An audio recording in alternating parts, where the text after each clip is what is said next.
নমস্কাৰ এই মুহূৰ্তত জনাইছো অসমৰ প্ৰত্যেকগৰাকী জনসাধাৰণৰ বাবে কেইবাটাও গুৰুত্বপূৰ্ণ খবৰ।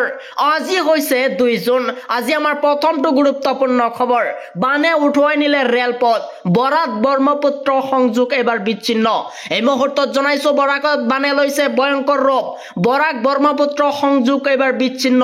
বানে উঠুৱাই নিছে এবাৰ ৰেলপথ। বৰাক ব্ৰহ্মপুত্ৰৰ ৰেল যাতায়াতৰ চলাচল বন্ধ ঘোষণা আৰু অবৰ্ণীয় বৰাকত বান পৰিস্থিতি আৰু কেমেৰাৰ সন্মুখতে উঠি গৈছে এবাৰ বাহন। হিলছৰ হাফলং পথ এবাৰ হাহাকাৰ। বৰাকৰ বানে সৃষ্টি কৰিছে ভয়াবহ পৰিৱেশ। কাটাখাল নদীত ভাঙিল দ্বিতীয়টো মথাউৰি। আংকাই লংকাই বান ছিঙিল হাহাকাৰ আৰু বৰাকত বানে লৈছে এবাৰ ভয়ংকৰ ৰূপ। এই মুহূৰ্তত জনাইছো আমাৰ দ্বিতীয় নম্বৰ খবৰটোলৈ। আমাৰ দ্বিতীয় নম্বৰ খবৰতে আছে ডাঙৰ খবৰ। শৃংখল চলি আৰু শুকুৰালি একেই। বীৰ লাচিত সেনাৰ পৰা উলিয়াই দিব লাগে শৃংখলক। এই মুহূৰ্তত জনাইছো ৰাজ্যবাহীৰ বাবে এক ডাঙৰ খবৰ। শুকুৰালি আৰু শৃংখল চলি হাই একেই আৰু কলা চশমা খুলি ধুবুৰী ইতিহাস জানি লওক। শৃংখল চলি হাই ধুবুৰী জিলাত সকলো ধৰ্মৰ লোকে শান্তিৰে বসবাস কৰি আছে আৰু কোচ যোগী কলিতা ৰাভা বড়ো সকলো আছে ধুবুৰীত আৰু সকলো জনগোষ্ঠীৰ মিলনভূমি হৈছে ধুবুৰী জিলা। শৃংখল চলি হাই অসমৰ পৰিৱেশ বিনষ্ট কৰিছে আৰু শৃংখল চলি অসমৰ পৰিৱেশ বিনষ্ট কৰিছে আৰু শৃংখল চলি এক তোলা ধুবুৰী জিলাৰ গৰিয়ামৰীয়া দেহি জাতীয় পৰিষদৰ। এই মুহূৰ্তত জনাইছো আমাৰ তৃতীয় নম্বৰ খবৰটোলৈ। আমাৰ তৃতীয় নম্বৰ খবৰতে আছে ডাঙৰ খবৰ।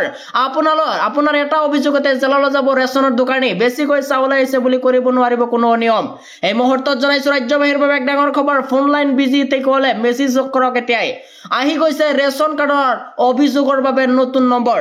এতিয়াই নোট কৰক 180034533611 নম্বৰ। আপোনাৰ এটা অভিযোগতে জেল পৰ্যন্ত যাব লাগিব ৰেচনৰ দোকানী। বেছিকৈ চাউল আহিছে বুলি দোকানীয়ে কৰিব নোৱাৰিব কোনো অনিয়ম আৰু 1967 এই নম্বৰত ফোন কৰক আপুনি আৰু 180034533611 নম্বৰত কল কৰক যিকোনো অভিযোগৰ বাবে আৰু ফোন নালাগিলে এই নম্বৰতে দিয়ক অভিযোগ। ৰেচনৰ চাউল দিয়াত অনিয়ম কৰিলে বিপদত আছে দোকানী। আজিৰ পৰা দিয়া হৈছে 105 কেজি কৈ চাউল। এই মুহূৰ্তত জনাইছো আমাৰ 5 নম্বৰ খবৰটোলৈ। আমাৰ 5 নম্বৰ খবৰতে আছে ডাঙৰ খবৰ। মুখত লেকাম লগাক নিজৰ সীমা চেৰাই গৈছে ভিক্টৰ দাস। বিজলাচি তেনাৰ এবাৰ তোলা সমাজক বিহাক্ত কৰিছে ভিক্টৰে। মুখত লেকাম লগাক বুলি মন্তব্য। নিজৰ সীমা চেৰাই গৈছে ভিক্টৰ দাসে। ভিক্টৰ দাসে মদ খাই অভব্য আচৰণ কৰে। ভিক্টৰ দাস এগৰাকী কাপুৰুষ বুলি মন্তব্য আৰু শৃংখল চলিয়াৰ পিতৃ মাতৃৰ লগত অভব্য আচৰণ কৰে সমালোচনা কৰিছিল।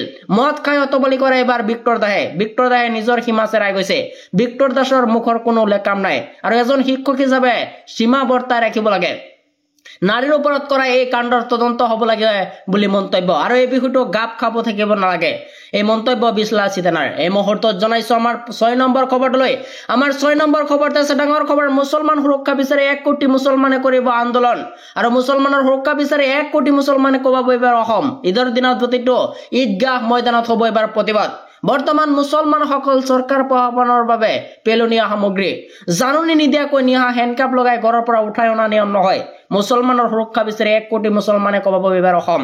ঈদৰ দিনা প্ৰতিটো ঈদগাহ ময়দানত হ'ব বৃহৎ প্ৰতিবাদ আৰু বৰ্তমান মুছলমানসকলক চৰকাৰ প্ৰশাসনৰ বাবে পেলনীয়া সামগ্ৰী আৰু জাননী নিদিয়াকৈ নিহা হেণ্ডকাপ লগাই ঘৰৰ পৰা উঠাই অনাটো নিয়ম নহয়।